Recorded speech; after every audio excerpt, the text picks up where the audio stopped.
নমস্কার, আমি ইন্দ্রাণী। শুরু করছি আজকে। জিতে যাবে, জিতবেই, জিতে যেতেও পারে, এই কথাগুলো বা এই পারসেপশন নির্বাচনের আগে এই ধারণা কিন্তু একটা রাজনৈতিক দলের জন্য খুব জরুরি। নিশ্চিত হারবে বা জেতার কোনো সম্ভাবনাই নেই এটা জানলে সেই রাজনৈতিক দলের ক্যারিজম্যাটিক কিছু নেতা কোনো কোনো পকেট থেকে জিতে যান, আবার জিতবেই, জিতছেই এটা জানলে অখ্যাত কেউ পৌঁছে না প্রার্থীও চমকে দেয়, জিতে যায়। এমন বহু বহু উদাহরণ আছে। 2011-তে যাদবপুর বিধানসভা কেন্দ্রে মনীশ গুপ্ত বুদ্ধদেব ভট্টাচার্যকে হারিয়েছিলেন এই সূত্র মেনে। নির্বাচনী পণ্ডিতেরা একে উইনেবিলিটি ফ্যাক্টর হিসেবে ব্যাখ্যা করেন। ধরুন এই মুহূর্তে বিহারে জিতে যেতেও পারে, জিতছে, এরকম দুটো শক্তি আছে, মহাগঠবন্ধন আর উল্টো দিকে এনডিএ জোট। দারুণ ক্যাম্পেইন করেছেন, অত্যন্ত দামি কথা বলছেন প্রশান্ত কিশোর, কিন্তু ওই যে উইনেবিলিটি, জেতার সম্ভাবনা নেই বলেই তার কয়েকজন প্রার্থী জিতে যাবেন। নতুন দল জনসুরজ অনেকটা ভোট পাবে, ভোট কেটে কারোর সুবিধে কারোর অসুবিধে করে দেবে, কিন্তু জিতে যাবে না, এরকম হবে না। নির্বাচনের আগে জিততে পারে এই ধারণা তৈরি করাটা খুব জরুরি, যা এই রাজ্যে প্রথম তৈরি হয়েছিল 2019-এ লোকসভা ভোটের সময়। তৃণমূল বাহিনীর হাতে ঝাড় খাওয়া এক বিরাট সিপিএম কর্মী সমর্থকেরা ওই জিততে পারে এমন দলকে সমর্থন দিয়েছিল। সেই জিততে পারে অবস্থাটা মাটিতে না থাকলেও 2021-এ বিজেপির প্রচার ছিল এরকম, জিতেই যাব, আব কি বার 200 পার। কিন্তু 77-এ আটকে গিয়েছিল সেই স্বপ্ন। 2024-এ মানুষ আর সেই জিততে পারার বাওয়ালটা বিশ্বাসই করেনি। এবার 2026 আসছে, উত্তর থেকে দক্ষিণে 100টা মানুষ সে বিজেপির সমর্থক হলেও বিশ্বাসই করে না যে বিজেপি জিতবে। কাজে বিজেপি জেনে গেছে হবে না, তার এখন অস্ত্র খুঁজছে। কোন অস্ত্র নিয়ে লড়লে অন্তত মুখ রক্ষা হবে, সেই অস্ত্র খুঁজতে গিয়ে নাজেহাল বিজেপি এবং বিজেপির সদ্য নিযুক্ত সভাপতি শ্রমিক ভট্টাচার্য। সেটাই বিষয় আজকে। হালকা হিন্দুত্ব গাঢ় হিন্দুত্বের মধ্যে দুলছেন বঙ্গ বিজেপি সভাপতি। বিজেপি রাজ্য সভাপতি হয়ে শ্রমিক ভট্টাচার্য দীর্ঘদিন ধরে চলে আসা সংগঠনের নতুন পুরনো বিরোধের অবসান ঘটাতে বার্তা দিয়েছেন। দলের গোষ্ঠীবাজি সামাল দিতে পারেন কিনা সেটা সময়ই বলবে, তবে নিজের দল সামলাতে পারুন আর না পারুন, রাজ্যের বিরোধী বামেদের সঙ্গে ঐক্যের ইঙ্গিতপূর্ণ বার্তা দিয়ে আলোড়ন ফেলেছেন শ্রমিক। সুবক্তা শ্রমিকের মুখে কথায় দলের মধ্যে দ্বন্দ্ব, কেননা রাজ্য বিধানসভার বিরোধী দলনেতা শুভেন্দু অধিকারী যখন উগ্র হিন্দুত্বের লাইনে হাঁটছেন, তখন নবনিযুক্ত রাজ্য সভাপতি ধর্মান্ধতার বিরুদ্ধে সরব হয়ে বিজেপিকে বহুত্ববাদী দল বলে জাহির করে চলেছেন। শ্রমিকের পুরোপুরি উল্টো পথ ধরে চলেছিলেন শুভেন্দু। শ্রমিক সভাপতি হওয়ার পরেও শুভেন্দুর অবস্থানের কোনো বদল ঘটেনি, যাতে স্পষ্ট সংগঠনে এখনও নিজের নিয়ন্ত্রণ কায়েম করতে পারেননি তিনি। অথচ কিভাবে রাজ্যে তৃণমূলের মোকাবেলায় দলের ঝান্ডা সরিয়ে ঐক্য করার প্রস্তাব দিচ্ছেন বামেদের। এর আগে বিজেপি না চাইতেই রাজ্যের বাম ভোটাররা তৃণমূল বিরোধিতার কারণে পদ্মে ভোট দিয়েছেন। ফলে বিজেপির বিধায়ক ও সাংসদ সংখ্যা এক লাফে অনেকটা বাড়লেও অস্তিত্বের সংকটে পড়ে যায় সিপিএম। সেই ভোট ফের বাম শিবিরে যাতে না ফেরে সেটাই চায় বিজেপি। শ্রমিক নিজেদের সংগঠনের গোষ্ঠীবাজি ও নানা দুর্বলতা অগ্রাহ্য করে তৃণমূল বিরোধী ঐক্যে জোর দিতে চাইছে।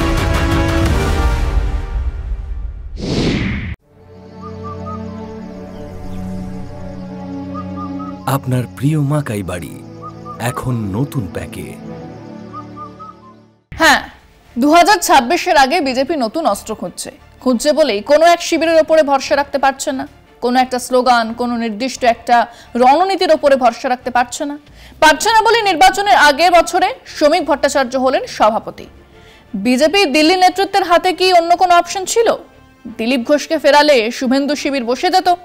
শুভেন্দু শিবিরের অগ্নিমিত্রা পল গোছের কাউকে আনলে পুরনো বিজেপির প্রায় কেউই আর মাঠেই নামতেন না। সুকান্ত মজুমদারকে রেখে দিলে সেই 24-এর হেরো টিমকে নিয়েই মাঠে নামছে বিজেপি, এটাই বলা হতো। কাজেই এই বাংলাতে খুব সামান্য হলো কবি, সাহিত্যিক বা বই পাড়া মহলে শ্রমিক ভট্টাচার্যের যাতায়াত আছে, যা দিলু ঘোষ বা শুভেন্দু অধিকারীর ক্ষেত্রে চিন্তাও করা যায় না। কিছুটা হলেও মাথায় থাকলেও শ্রমিকের মুখে ওই ঘৃণা ভাষণ নেই, যা অনর্গল বেরিয়ে আসে দিলু ঘোষ বা শুভেন্দুর কথায়। কাজেই এক মডারেট সফট হিন্দুত্বকে কি নিয়ে এগোতে চায় বিজেপি?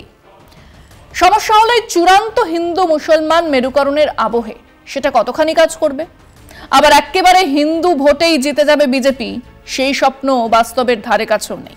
কাজে শ্রমিক ভট্টাচার্য আজ এক কথা বলবেন, কাল অন্য কথা বলবেন, এখনই যা বলবেন পরক্ষণেই তার উল্টো কিছু বলবেন।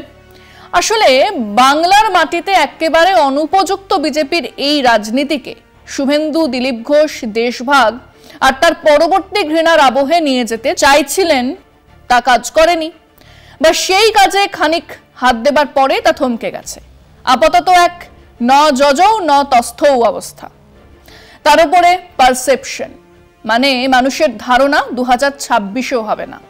এতে কি দলের মাথারা বসে যাবেন? না, তেমনটা হবে না।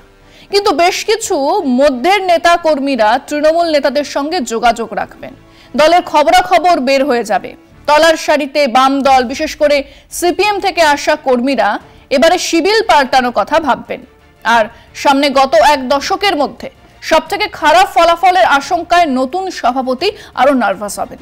তিনি এখনই ভুল বকছেন, নিজের দলের সবাইকে এক জায়গায় এনে দাঁড় করাতে পারছেন না, সিপিএম এর কর্মীদের কাছে আহ্বান করছেন।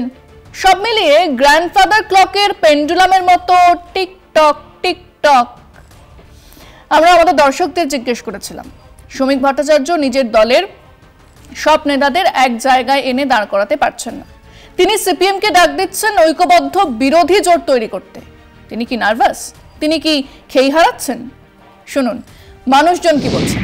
বিজেপির মানে হুটহাট নীতিটাও আমার পছন্দ হচ্ছে না। একজনকে যে ব্যক্তি নার্ভাস হয়ে যাচ্ছে নিজের থেকেই, সংগঠনকে ঠিক করতে পারছে না, একজোট করতে পারছে না, অন্য পার্টির লোককে ওইভাবে ডাকা, তা সে ব্যক্তি রাজ্য সভাপতি হিসাবে কতদূর কী করতে পারবে, এটা সন্দেহ মনে হচ্ছে। এখন নির্বাচনের প্রাককালে দাঁড়িয়ে শ্রমিক ভট্টাচার্য পশ্চিমবঙ্গ বিজেপির সভাপতি হয়েছে। বিজেপির একটা ঐতিহাসিক ভুল। ওনার বিষয়ে কি আর বলবো, দলের মধ্যে যা দ্বন্দ্ব, 3-4টে লবি, ওদের মধ্যে যে গোষ্ঠীদ্বন্দ্ব, সেটা ঠিক করতে করতে 26 কেন 2031 সাল পর্যন্ত হয়ে যাবে, তবু ওদের গোষ্ঠীদ্বন্দ্ব ঠিক হবে না। ওনার নার্ভ কতটা শক্ত বা কতটা নার্ভাস উনি ভালো বুঝতে পারবেন বা বলতে পারবেন।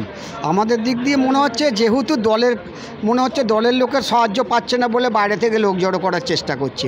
ব্যাপারটা হচ্ছে 2019 সালে লোকসভা ভোটে যারা বিজেপিকে পশ্চিমবঙ্গে একটা মোটামুটি জায়গা এনে দিয়েছিল, যে সকল নেতৃত্ব, আজকে শুভেন্দু অধিকারী কোম্পানির দৌলতে তারা আজকে বিজেপিতে অতীত। তো আগামী দিনে ইউপি, বিহার, রাজস্থান, গুজরাট থেকেও লোককে নিয়ে এসে এখানে ভোট করানোর জন্য ডাকবে। ঠিক আছে, যাই করুক, বাংলার মানুষ বিজেপি কি জিনিস বা বিজেপি কি চিজ সেটা বুঝে নিয়েছে।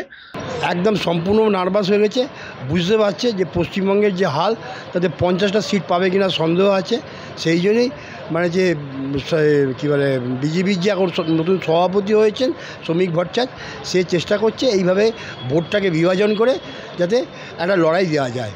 এখানে বলার কিছু নাই, বিজেপি ছেড়ে মানুষ পালাচ্ছে। নতুন সভাপতি চেষ্টা করছে সিপিএমকে সঙ্গে নিয়ে বা কংগ্রেসকে সঙ্গে নিয়ে যদি রাজ্য দখল করার চেষ্টা করে, সে ভুল ধারণা। প্রশ্নটা হচ্ছে যে নতুন দায়িত্ব পেয়েছে উনি, ওইটাই ভয় পাচ্ছেন আমার ধারণা, যে ওনাকে কাঠি দিয়ে অন্যরা চরিত্রান্তরের মধ্যেই শুরু হয়েছে।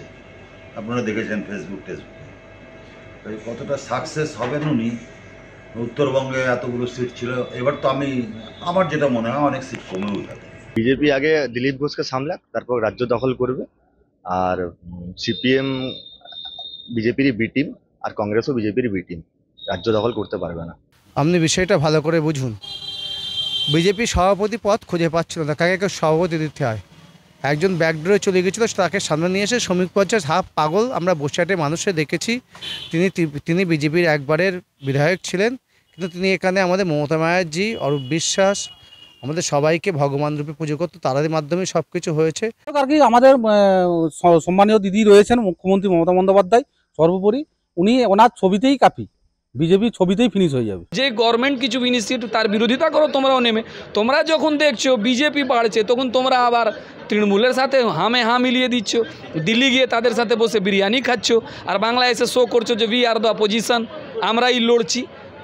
এটা উনি আগ্রহ করেছেন যে এই ডাবল স্ট্যান্ডার্ড ছেড়ে আসুন, বাংলার জন্য, বাঙালির জন্য আমরা লড়ি। শ্রমিক ভট্টাচার্য আজকে রাজ্য সভাপতি হয়েছে, সেটাই তো আমি নিজেই সন্দেহ আছে যে উনি রাজ্য সভাপতি হওয়ার যোগ্য কিনা।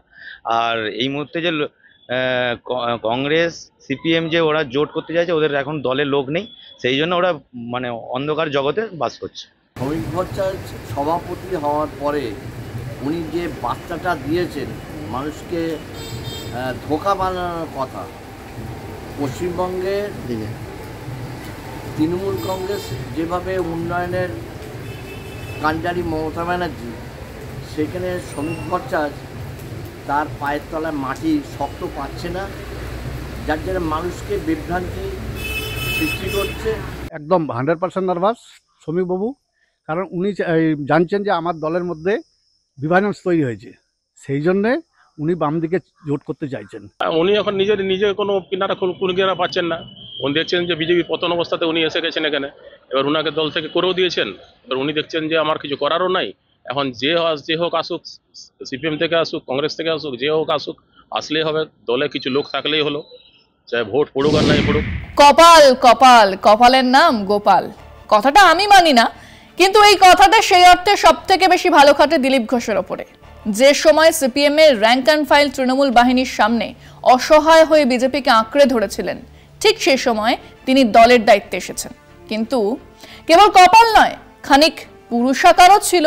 তিনি হেক্করবাজের মতোই গলা চড়িয়ে দাঁড়িয়েছিলেন। ওই অবস্থায় অসহায় সিপিএম কর্মীরা ভরসাও পেয়েছিল। আজ সেই নদীতে ভাটা এসেছে। 2026-এর আগে সেই জোয়ারের জলে ঢুকে পড়া মানুষেরা বেরিয়ে যাবার মুখে। এই প্রস্থান কি আটকাতে পারবেন শ্রমিক ভট্টাচার্য? আটকাতে পারলে কিছুটা হলেও মুখরক্ষা হবে, না আটকাতে পারলে সিরাজের পতন মূর্ছা অনিবার্য।